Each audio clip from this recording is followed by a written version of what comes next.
தெம்பா அல்லது ஒரு வாகனம் ராஜேந்திரன் அவர் வாசலில் இருப்பாருன்னு சொன்னாங்க. அவர் ஏதாவது பார்த்து ஆறுதலாக தைரியமாக இருக்கு சொல்லிட்டு சொல்லலான்னு வந்தேன்.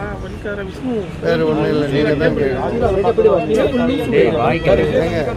அவர் எவ்வளோ மன உளைச்சலில் இருப்பாங்க, உள்ள வேலையில் இருக்குப்பா. இந்த எப்பயே பார்க்கணும் எப்படி நம்ம அடம் பிடிக்க முடியுமா? அவர் உதவியாளர் ராஜேந்திரனுக்கு தான் அடித்து எடுக்கலை, கால் போகலை, வண்டியில் விட மாட்டேன்ட்டாங்க. வேணால் நடந்து போய்க்குங்க கேட்டுவாங்கன்னாங்க. அதுதான் வந்துருங்க. ரொம்ப ஆறுதலாக தைரியமாக இருங்க, எல்லாம் நல்லா நடக்கும்னு சொல்கிறாங்க. அதுக்கப்புறம் ஆமாம், முழுக்க கண்டனம். இந்தியா முழுக்க, உலகம் முழுக்கவே ஜனநாயகத்துக்கு எதிரானது இந்த ஆளுநர் அர்லேக்கர் பண்ணுறது. மிகப்பெரிய மொளமாரித்தனம், மிகப்பெரிய ஒரு அசிங்கமான செயல். மகாராஷ்டிராவில் பட்னவிஸை எப்படி இவங்க பறிச்சாங்க? மகாராஷ்டிராவில் பட்னவிஸை எப்படி முதல்வர் ஆக்குனாங்க? காலங்காத்தால் வாணி லுங்கியை கட்டிட்டு வர முதலமைச்சர் ஆக்கிட்டு அப்புறம் மெஜாரிட்டி வாங்கலையா? எஸ்ஆர் பொம்மை கேஸ் கர்நாடகாவில் என்ன? இவ்வளவையா எடியூரப்பா எத்தனை தடவை சிஎம் ஆனார், ஃபுல் மெஜாரிட்டியிலே ஆனார். மெஜாரிட்டியாக ஜெயிச்சிருக்கிறது தேவைக்கா.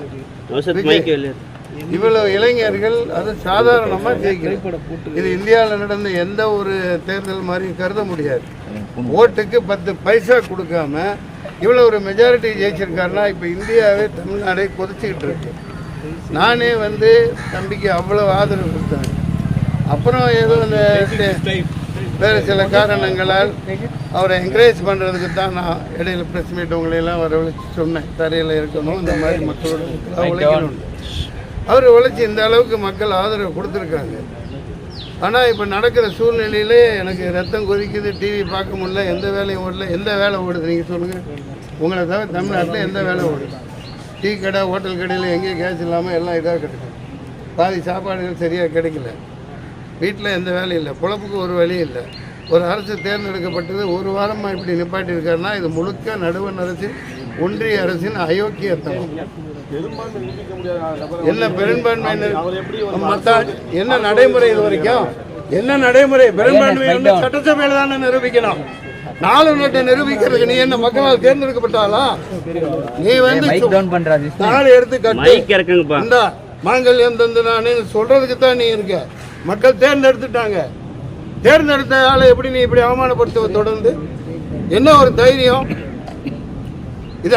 மற்ற ஸ்டேட்ல என்ன நடந்தது? பாஜக அரசு என்ன பண்ணிட்டு இருக்கு? அவங்க ஏதோ என்ன மாதிரி ஆளா இல்லை. இல்லாட்டி தமிழ்நாடே கொந்தளிச்சிருக்கும். ஜல்லிக்கட்டோட 1000 மடங்கான போராட்டத்துக்கு மக்கள் ரெடியா இருப்பாங்க.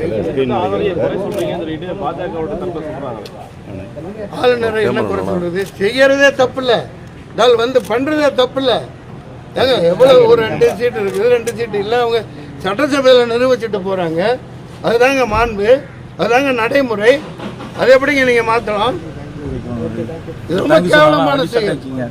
மற்ற கட்சிகளும் இதை வச்சு டிராமா போட்டுட்டு இருக்கிறது அது ரொம்ப ரொம்ப கண்டிக்கத்தக்கது. நன்றி, நன்றி, வணக்கம். ஆளுநர் மாளிகையே 98லயே கவர்னர் மாளிகைக்கு எதிராக கிரிக்கெட் ஆடி விளையாட்டு திடல்கள் இல்லைன்னு போய் போராட்டம் பண்ணேன். நான் கட்சி உறுப்பினர் இல்லை. ஒரு பயங்கரமான ஒரு சக நடிகர் ஆதங்கம் ஆரம்பத்திலிருந்து ஆதரவு கொடுத்தவன். அதனால ரொம்ப மன வருத்தமாக இருந்தது. தம்பி ஆறுதலாக ஒரு உதவியாளர் மூலம் 4 வார்த்தை சொல்லிட்டு போன்னு வந்தேன். நான் ராஜேந்திரனை பார்த்துட்டு போயிடுவேன். நன்றி, வணக்கம்.